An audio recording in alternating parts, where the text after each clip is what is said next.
혹시 이런 말 들어보셨어요? 썸을 타거나 연애를 막 시작했을 때 상대방이 아주 솔직하고 담백하다는 표정으로 딱 이렇게 말하는 거예요. 제가 원래 연락을 잘 못 보는 편이에요. 일할 땐 휴대폰을 거의 안 보거든요. 답이 좀 늦어도 이해해 주세요. 대부분은 그 말을 들으면 솔직하게 미리 말해줘서 고맙다 이렇게 생각하죠. 그렇죠. 일에 집중하는 멋진 사람이구나 하면서 네네. 오히려 배려심이 깊다고 느끼기도 하고요. 맞아요. 그런데 오늘 저희가 깊이 파고들 자료들은요. 이 평범해 보이는 한마디에 아주 다른 해석을 내놓고 있습니다. 그 말을 듣고 알겠다고 하는 순간 당신이 방금 노예계약서에 도장을 찍은 것과 다름없다고까지 아주 강하게 주장해요. 근데 흥미로운 건 임상심리학자의 글에서는 이걸 완전히 다른 각도에서 본다는 점입니다. 이건 어떤 권력 게임이 아니라 한 개인의 깊은 내면, 예를 들면 회피형 애착이라는 상처의 신호일 수 있다는 거죠. 네, 바로 그 지점 때문에 오늘 이야기가 정말 흥미로울 것 같아요. 하나는 이걸 치밀한 권력 설계로 보고 다른 하나는 무의식적인 방어 기제로 본다는 거잖아요. 맞습니다. 과연 나 원래 연락 잘 안 봐 라는 말 뒤에 숨겨진 진짜 진실은 뭘까요? 오늘 이 상반된 두 관점으로 오가면서 그 본질 한번 제대로 파헤쳐 보겠습니다. 자, 그럼 먼저 이 말을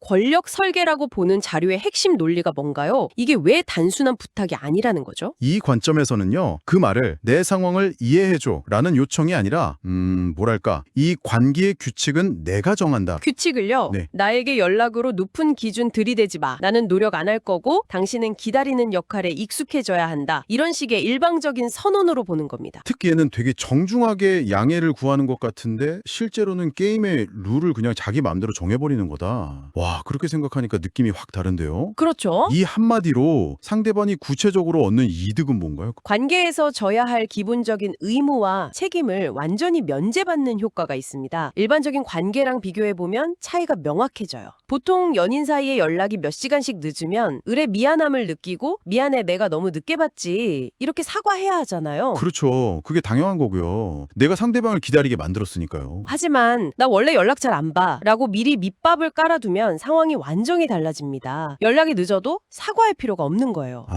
오히려 내가 말했잖아 일할 땐 바쁘다고 라면서 당당할 수 있게 됐죠. 부채감이 사라지는 게 아니라 애초에 발생하지 않는 구조를 만들어버리는 겁니다. 와, 결국 자신의 게으름이나 아니면 상대에 대한 낮은 우선순위를 바쁨이나 원래 그런 성향이라는 아주 그럴듯한 방패 뒤에 숨는 셈이네요. 정확합니다. 그리고 상대방이 그걸 받아들이는 순간 그 방패는 완벽한 효력을 발휘하게 되는 거고요. 네, 그리고 그 말을 이해해주기로 한 쪽, 즉 당신은 함정에 빠지게 되는 겁니다. 상대에게 연락이 오지 않아도 서운함을 표현할 명분이 사라져요. 왜냐하면 화를 내는 순간 당신은 저 사람은 일하는 사람의 사정도 이해 못해주는 속 좁은 사람이구나 하는 프레임에 갇히게 되기 때문입니다. 그게 정말 무서운 지점이네요. 나의 정당한 감정 표현이 그냥 이기적이고 징징대는 행동으로 왜곡될 수 있다는. 맞습니다. 그래서 결국 스마트폰만 하염없이 바라보는 대기조가 되고 상대는 자기가 필요할 때만 연락해서 감정적 욕구를 채우는 통제자가 되는 악순환이 시작된다. 이게 첫 번째 자료의 핵심적인 분석이군요. 이 자료에 아주 구체적인 예시가 나오는데 이해심 많은 여자의 반응부터 볼까요? 남자가 이제 퇴근했어. 오늘 진짜 정신없었다. 라고 보내죠? 그러자 여자가 이렇게 답합니다. 고생했어. 밥은 먹었어? 많이 힘들었지?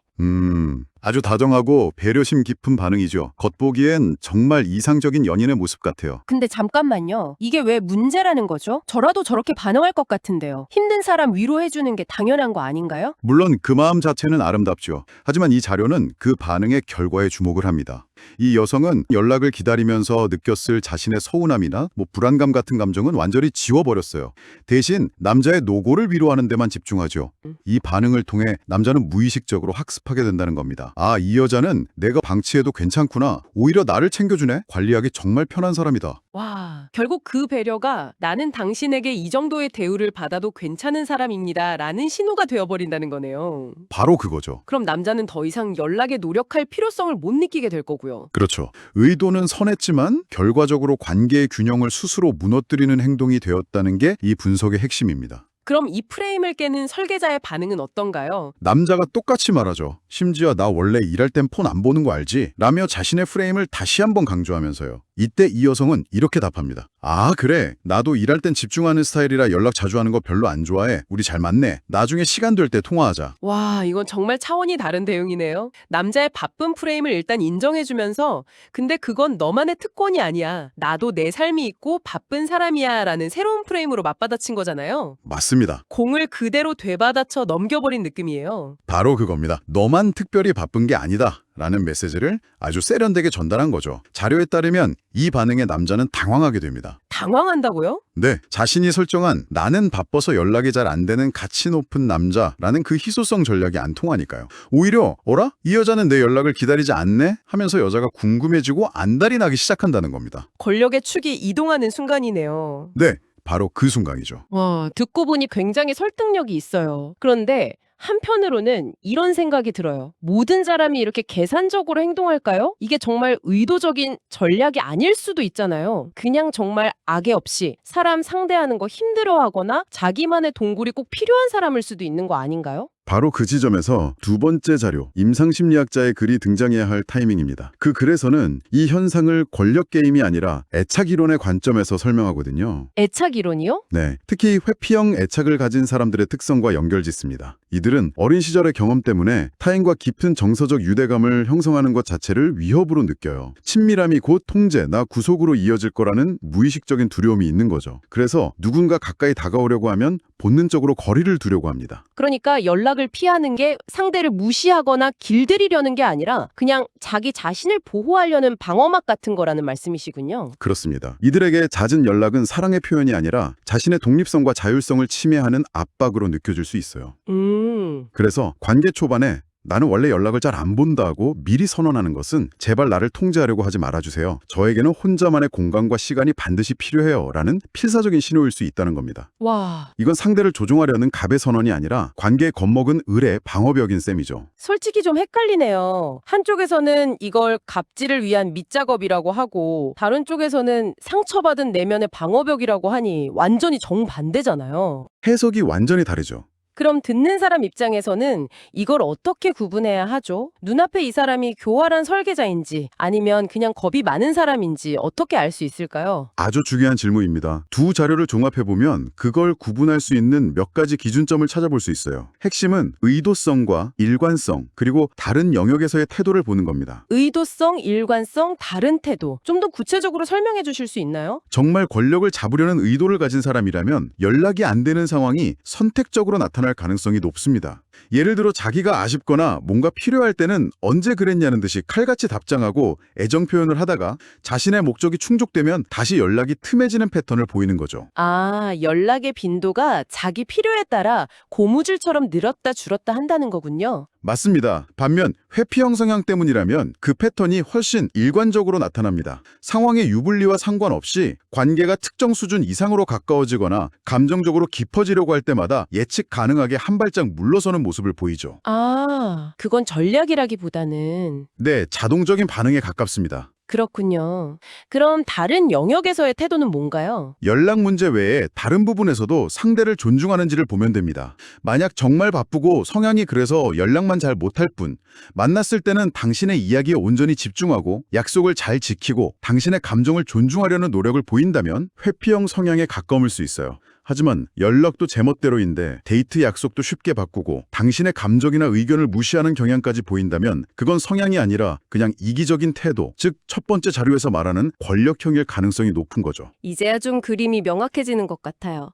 결국 현상 하나만 볼 게 아니라 그 사람의 전반적인 행동 패턴과 태도를 종합적으로 봐야 그 말의 진짜 의미를 파악할 수 있다는 거네요. 바로 그겁니다. 섣불리 상대를 나쁜 사람으로 단정하거나 반대로 내가 이해심이 부족한가? 라며 자책할 필요가 없는 거죠. 차분히 관찰하는 시간이 필요한 겁니다. 그럼 대응법도 당연히 달라져야겠네요. 상대가 자기중심적인 설계자라면 아까 말한 대로 나도 너한테 목매지 않아 라고 맞받아치는 게 효과적이겠지만 정말 상처받은 회피형에게 똑같이 행동했다가는 관계를 끝내는 지름길이 될 수 있죠. 회피형인 사람에게 똑같이 연락을 끊어버리는 미러링 전략은 그들의 가장 큰 두려움, 즉 거봐, 역시 관계는 위험하고 믿을 수 없는 거야 신념을 확인시켜주는 일이 될 뿐입니다. 그럼 그냥 떠나버리겠네요. 네, 그들은 아마 다행이다, 자연스럽게 멀어지게 됐네라고 생각하며 정말로 떠나버릴 겁니다. 그럼 그런 상대에게는 어떻게 하는 게 현명한 방법일까요? 무작정 이해하고 기다려주는 것도 아까 말했듯 내 가치를 깎아내리는 일이 될 수 있잖아요. 두 번째 자료에서는 안정적이고 예측 가능한 태도를 유지하는 것이 중요하다고 조언합니다. 감정적으로 상대를 몰아붙이거나 화를 내는 대신 차분하게 자신의 필요를 이야기하는 거죠. 아, 필요를 이야기한다? 네. 예를 들면 나는 너랑 연락하는 게 좋은데 몇 시간씩 답이 없으면 솔직히 서운하고 걱정될 때가 있어. 혹시 자기 전에 잠깐이라도 통화하는 건 어떨까? 와 같이 구체적인 대안을 제시하는 겁니다. 상대의 성향을 존중하면서도 나의 최소한의 필요를 명확하게 전달하는 거군요. 일방적으로 기다리는 게 아니라 함께 규칙을 만들어가려는 시도네요. 맞습니다. 그리고 상대의 반응을 보는 거죠. 정말 당신과의 관계를 중요하게 생각하는 회피형이라면 비록 불편해하더라도 당신의 제안을 진지하게 고민하고 노력하려는 모습을 보일 겁니다. 하지만 권력형이라면 그런 제안 자체를 자신에 대한 통제나 도전으로 받아들이고 방어적으로 나올 가능성이 높죠. 그 반응을 통해 우리는 다시 한번 상대방을 더 깊이 이해할 수 있게 됩니다. 오늘 이야기를 종합해보면 결국 첫 번째 자료에서 말한 어떤 사람도 정말 원하는 사람에겐 화장실에서라도 연락한다는 말이 반은 맞고 반은 틀린 거네요. 그렇죠. 그 말이 권력형 인간에게는 100% 적용되는 명제일 수 있습니다. 그들에게 연락의 빈도는 곧 관심의 척도니까요. 하지만 회피형 인간에 대해는 그 공식이 성립하지 않습니다. 그들은 정말로 상대를 원하면서도 동시에 친밀함에 대한 두려움 때문에